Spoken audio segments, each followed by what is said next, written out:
morning, sending shockwaves through the city. Alexandria police say at around 4:30 a.m. they responded to a domestic disturbance in the 5900 block of Ronmar Drive. 2 bodies were discovered upon arrival: 38-year-old Chaterica Smith and 42-year-old Tracy Johnson. Authorities say it appears that both died from gunshot wounds, but that Johnson's appeared to be self-inflicted. Beautiful. Day night. I do it all, for real. I'm hitting my baby with these straw curls, working the one. Feel me? I do eyelashes too. I do anything for her. I'm a fool for love. Like what that boy say, Frito Bang, I'm a fool for love, man. She called herself a dominant woman, headstrong, high confidence, and she meant every word of it. She was right. But sometimes, the strongest women get tangled up with the most fragile men. Men who can't stand to see a woman stand on her own. Men who will smile for the camera and hide the damage behind closed doors. This is the story of Chaterica Danielle Smith, a mother, a businesswoman, a friend, a woman who loved hard, laughed loud, and refused to shrink for anyone. And this is the story of how she lost her life at 4:30 in the morning, in the home she shared with a man who posted her like a trophy and watched her like a surveillance camera. Before we go any further, please take a moment to like, comment, and subscribe. These stories matter, and the more people who hear them, the more lives we might be able to save. Chaterica Danielle Smith was born on November 9, 1986, in Alexandria, Louisiana. Her mother, Terry Smith, was her foundation. Steady, strong, unwavering. The kind of mother who shapes you into someone unshakable. Family and close friends called her Terica, and from the very beginning, Terica was someone you noticed. She started attending Peabody Magnet High School in 2001 and graduated in 2005. Even then, she had this energy about her. Outgoing, confident. The kind of person who walked into a room and made it feel a little more alive. By 2012, she was building her career, working at Moneyland.biz. But she didn't stop there. She went on to run her own tax preparation business, Max Tax, managing her own clients, her own schedule, her own success, all while raising her children. She had a daughter and a son, the 2 most important people in her world. Everything she did, every hustle, every late night, every decision, circled back to them. Her previous relationship with their father didn't last, but she committed herself to co-parenting with care and grace.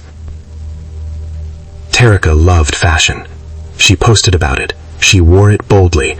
She made no apologies for how she expressed herself. She loved going out, enjoying life on her own terms, dressing exactly how she wanted. She had this confidence that showed in everything. The way she walked, the way she talked, the way she showed up every single day. She wasn't perfect. None of us are. But she was whole. She was real. And she was open to love. Tracy Johnson was also from Alexandria. He went by Tricky T.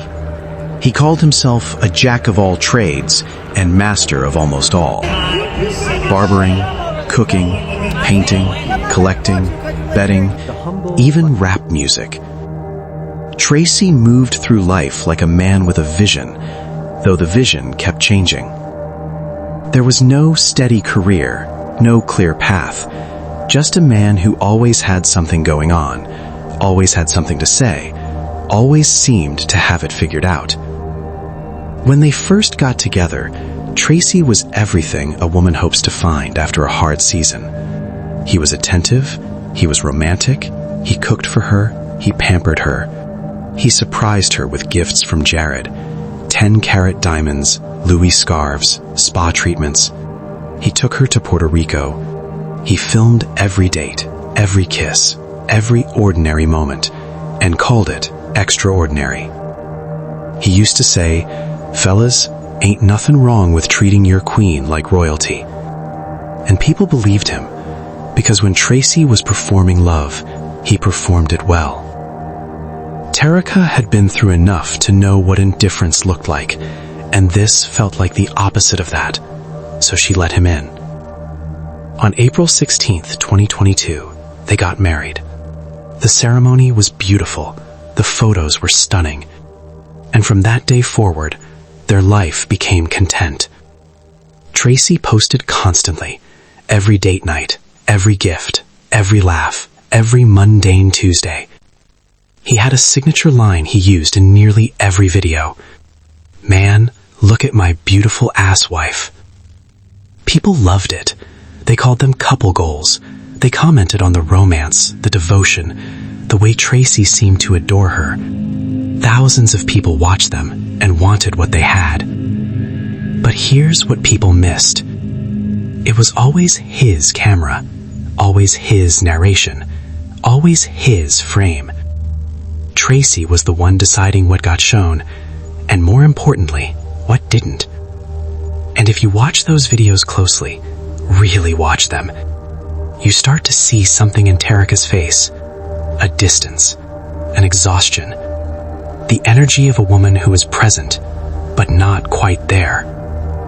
What looked like a man documenting his love was starting to look like something else entirely. By 2025, the cracks were showing. Reports indicate the arguments were becoming more frequent, more intense. The image Tracy had crafted so carefully online was quietly unraveling behind closed doors. And Terica, she was reclaiming herself. She started going out more, girls' trips, nights out with friends. She began posting content that was just her, not them as a couple, not us, just her, her style, her confidence, her voice. In one video, Tracy spoke about Terica going out with her friends for drinks. He said he gave her permission to go, and even when agreeing, he made sure she knew her role. He told her to make sure people knew she was taken, that she was spoken for, that she belonged to someone. For a woman like Terica, someone who had built her own business, raised her own children, lived by her own rules, that kind of control didn't fit. It never would have. In late February 2025, Terica posted something that felt like a declaration. She wrote, "One thing about it, when you are a dominant woman, headstrong and got high confidence, a person gonna try his hardest to humble you or dumb you down. But when it comes to me, I will not be having that. I am going to remind myself every time." She knew. On some level, she knew. And she was choosing herself anyway. That takes courage. That takes everything. On March 30th, 2025, just before the sun came up, neighbors on Ronmar Drive heard raised voices coming from the Johnson residence. Hear that shot Then from the Johnson? gunshots. It woke me. The 911 call went out as a domestic disturbance at the 5900 block of Ronmar Drive. Alexandria police responded immediately. When they got inside, they found both Charitika and Tracy unresponsive. Both of them were gone. The police investigation determined that Tracy fired first, but whatever was said that night, whatever argument pushed things past the point of no return, no one will ever know. There are no survivors to ask, no one to hold accountable, no day in court.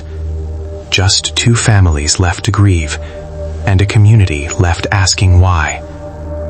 April 16th, 2025, barely 2 weeks away, would have been their third wedding anniversary.